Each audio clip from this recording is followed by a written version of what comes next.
कहेंगे कि ये हैदराबाद का एक नेता है, उसने कहा कि 15 मिनट में पुलिस हटा दो तो 15 मिनट में पता चल जाएगा। हम सभी लोगों ने ये बयान सुना हो। ऐसा नहीं लगता कि काफी हद तक हम सामने चाहे जो कहें, लेकिन अगर हम बैठ के गंभीरता से सोचें तो ऐसा नहीं लगता है कि काफी हद तक उसकी बात सही। अगर ऐसा हो जाए तो लगभग आधा हिंदू एक झटके में साफ हो जाएगा। है क्या हमारे पास? हम लड़ेंगे किस चीज से?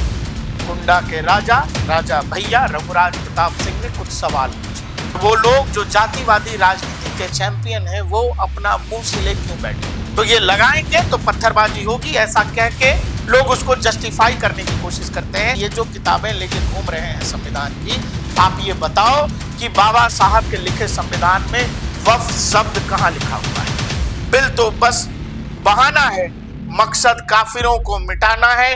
धर्मो रक्षति रक्षितः। कुंडा के राजा रघुराज प्रताप सिंह बेहद गुस्से में है और नाराज। राजा भैया यानी कि रघुराज प्रताप सिंह ने ट्वीट किया है मुर्शिदाबाद में हो रहे एंटी हिंदू राइट्स को लेकर, और उन्होंने कुछ जायज सवाल पूछे जो हमने भी कई बार पहले भी पूछा है। रघुराज प्रताप सिंह ने जो ट्वीट किया है वो इंटरनेट पर वायरल हो गया है। राजा भैया लिखते हैं, कह रहीम कैसे निभे केर बेर को संग। ये सर्वविदित है कि बिल संसद में पास होने के बाद धरा का कानून बन जाता है। आज वक्फ के समर्थन और विरोध में देश के सारे राजनीतिक दल और विचारधाराएं दो धड़ों में बटी हुई हैं, पक्ष हो या विपक्ष। इतना तो सभी मानेंगे कि पश्चिम बंगाल के मुर्शिदाबाद में जिन पिता पुत्र की निर्मम हत्या की गई, जिनके घर दुकानें जलाई गई, लूटी गई, इतना ही नहीं, जिन असंख्य हिंदुओं और औरतों को बच्चों की जान और अस्मिता बचाने के लिए अपना घर गांव छोड़कर पलायन करना पड़ा, उनका वक्फ संशोधन बिल से कोई लेना देना नहीं है। बिल के पास होने में उनकी कोई भूमिका नहीं है। उनको तो ये भी नहीं पता होगा कि ये वक्फ होता क्या भला, ये वक्फ क्या भला है। आखिर उनका दोष क्या था? मस्जिद के सामने डीजे भी तो नहीं बजा रहे थे।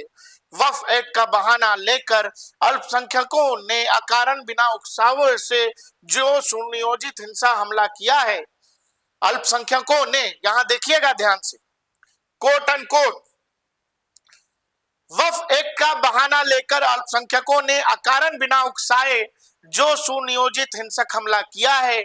आए दिन ऐसे हमले झेलना अब हिंदुओं की नियति बन चुकी है।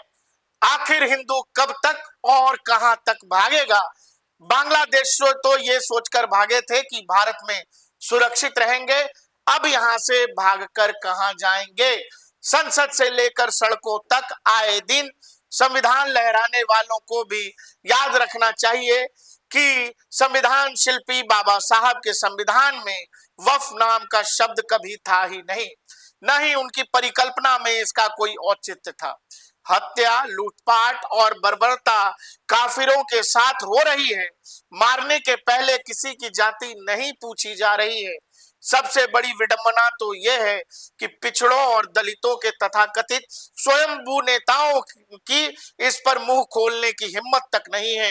बिल तो बस बहाना है, मकसद काफिरों को मिटाना है। धर्मो रक्षति रक्षितः।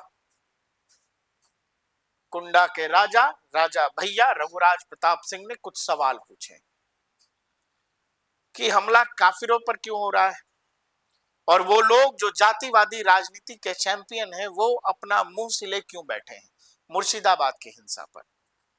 क्योंकि दर्शकों, जो हिंसा मुर्शिदाबाद में चल रही है वो सब अधिकतर दलित हिंदू परिवार, और वो पूछ रहे हैं कि भाई, जिन लोगों के खिलाफ वहां जिन घरों को जलाया जा रहा है, जिन दुकानों को लूटा जा रहा है, जिनके परिवार अपना घर बार सब कुछ छोड़ने को मजबूर है, उन लोगों का वक्फ संशोधन कानून से क्या लेना देना? उनको तो पता भी नहीं है कि ये क्या चीज है या क्या बला है। और अल्पसंख्यक, उन्होंने कोट अनकोट किया है, यहां ध्यान देखिए, अल्पसंख्यकों ने अकारण बिना उकसाए के जो सुनियोजित हिंसक हमला किया।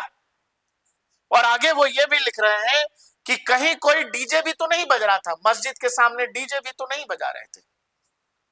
बार बार ये कह के किसी पथराव को, किसी आगजनी की घटना को, किसी हत्या को बार बार सही ठहराने की कोशिश होती है कि आप मस्जिद के सामने डीजे बजा रहे थे, मस्जिद के सामने से जुलूस निकाल रहे थे, एक खास मोहल्ले या इलाके से जुलूस क्यों निकल रहा था, या उसके सामने लोग धार्मिक नारे क्यों लगा रहे थे। तो ये लगाएंगे तो पत्थरबाजी होगी, ऐसा कह के लोग उसको जस्टिफाई करने की कोशिश करते हैं। और यही राजा भैया पूछ रहे हैं कि भाई वहां कौन सा डीजे बज गया, और डीजे नहीं बजा तो फिर हमला क्यों हुआ।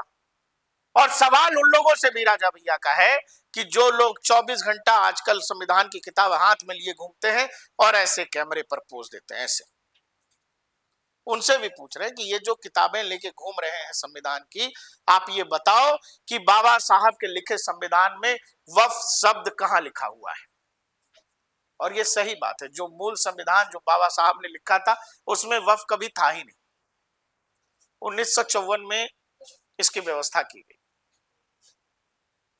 और यही कुछ जरूरी सवाल जो पूछे हैं, और लास्ट में यह भी पूछा है राजा भैया ने, ये जो पिछड़ों और दलितों के तथाकथित स्वयंभू नेताओं की मुंह खोलने की हिम्मत क्यों नहीं हो रही भाई। इस तरह से मिलती जुलती घटना कोई उत्तर प्रदेश में हो जाए तो आप देखिए सारे दलित चैंपियन एक साथ कितने प्रियंका गांधी जाने के लिए जबरदस्ती कर देंगी। यूपी पुलिस रुकती रहेगी तो प्रियंका गांधी स्कूटर या मोटरसाइकिल पे बैठ के जा सकती हैं। राहुल गांधी हो सकता है खेतों से चलकर पैदल चले जाएंगे लोकेशन तक। लेकिन मुर्शिदाबाद के हिंसे पर किसी की आवाज नहीं आ रही है, कोई कुछ बोल नहीं रहा है। और वही कुछ सवाल राजा भैया ने पूछे, और शुरुआत क्या की है वो बताइएगा। का रहीम कैसे निभे, रहीम बताओ कैसे निभेगी, ऐसे कैसे निभेगी। एक तरफा भाईचारा कि एक भाई भाई मान रहा है, दूसरा भाई दूसरे भाई को चारा मान रहा है। राजा भैया उसी एक सवाल से शुरू कर रहे हैं, कह रहीम कैसे निभे, केर बेर को संग। केर और बेर का कोई संग ही नहीं हो सकता, कैसे निभेगी बात।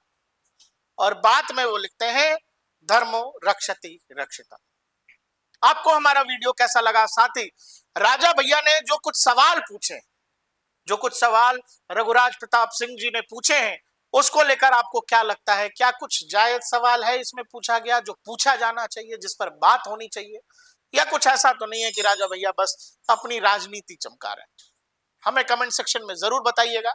देखते रहिए डीएनपी इंडिया, हर खबर भरोसे के साथ।